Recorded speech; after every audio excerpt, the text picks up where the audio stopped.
The Galactic Council chambers hummed with the energy of 1,000 species, each representative seated according to their civilization's technological prowess.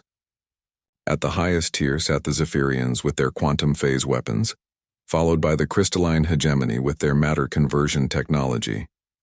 Far below, almost at ground level, sat Commander Sarah Chen of the Terran Federation, representing humanity's first contact with the galactic community.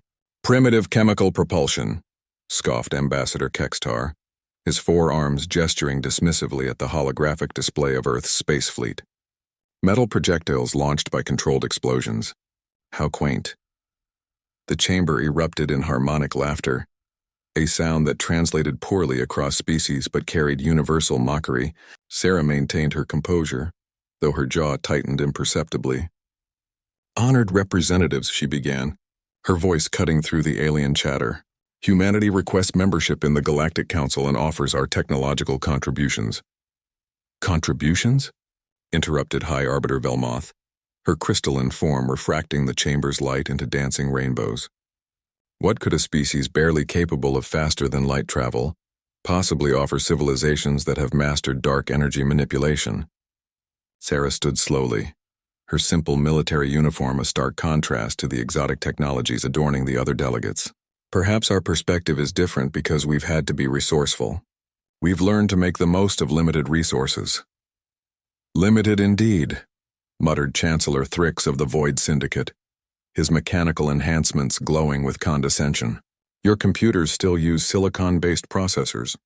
Our quantum consciousnesses transcended such crude matter centuries ago." The mockery continued for hours. Earth's nuclear weapons were deemed barely capable of planetary scarring compared to starkillers. Their artificial intelligence was laughably linear next to multi-dimensional consciousness matrices. Even humanity's greatest achievement, the warp drive, was dismissed as a brute force approach to space-time manipulation. Finally, High Arbiter Velmoth called for order. "The Council has reached a decision. Humanity may observe our proceedings but shall not vote on galactic matters until they demonstrate technological advancement befitting civilized space." As if summoned by cosmic irony, alarms began blaring throughout the station. The chamber's central hologram flickered to life, showing massive ships materializing at the system's edge. "The Devourers," whispered Ambassador Kextar, his arrogance evaporating. "How did they find the Council's location?" The Devourers were the galaxy's nightmare, a species that consumed civilizations, absorbing their technology and leaving empty worlds behind. Their ships were amalgamations of stolen tech from 100 conquered races, making them nearly unstoppable. "All Council fleets mobilize immediately," commanded High Arbiter Velmoth. "Quantum shields to maximum. Deploy Starlance artillery. The gathered species' greatest warships engage the Devourer fleet. Crystalline vessels fired beams that could cut through asteroids. Zephyrian phase ships phased through enemy fire while unleashing quantum torpedoes. The Void Syndicate's mechanical constructs launched swarms of self-replicating hunter-killers. Yet the Devourers adapted to each attack, their stolen technologies providing counters to every weapon. Ship after ship fell to their voracious advance. "Council command to all vessels," came the desperate transmission. "The Devourers are adapting faster than we can engage. Recommend immediate evacuation of the station." Sarah Chen had remained silent throughout the battle, watching her scanner with growing interest. Finally, she activated her comm unit. "Terran command to Council forces. We're deploying our fleet." "With respect, Commander Chen," replied High Arbiter Velmoth, "your primitive vessels would be vaporized instantly." "Maybe," Sarah acknowledged, "but we're not engaging them directly." From Earth's small fleet emerged something the galactic powers had overlooked. Thousands of tiny drones, no larger than fighter craft but numerous as a swarm of insects. They moved without the elegant grace of advanced ships, using simple chemical thrusters and crude maneuvering systems. "Pathetic," muttered Chancellor Thrix. "Those tiny craft lack the firepower to scratch Devourer armor." The drones didn't fire a single shot. Instead, they swarmed the massive Devourer ships like mechanical locusts, seemingly bouncing harmlessly off the alien hulls. "What are your vessels doing?" demanded Velmoth. "Something we learned from dealing with limited computing power," Sarah replied calmly. "When you can't outprocess your opponent, you get creative with how you process." Suddenly, the lead Devourer ship shuddered. Its weapons stopped firing, and it began turning toward its own fleet. "Impossible," breathed Ambassador Kextar.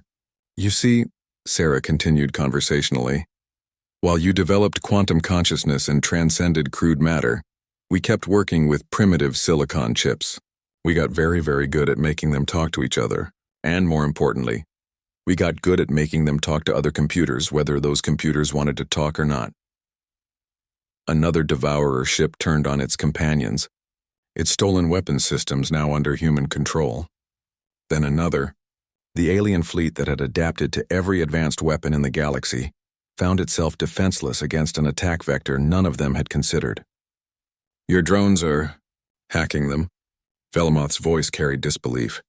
"Every system they've stolen from conquered civilizations uses some form of networked communication," Sarah explained. "Our primitive quantum encryption keys and adaptive algorithms are specifically designed to find and exploit those networks. We've been fighting cyber wars for centuries while you were transcending into higher dimensional thinking." The battle turned into a rout. Devourer ships fired on each other as human-controlled subroutines spread through their networks like a digital plague. Their greatest strength, the absorption of other species' technology, became their weakness as each stolen system provided another entry point for human cyber warfare.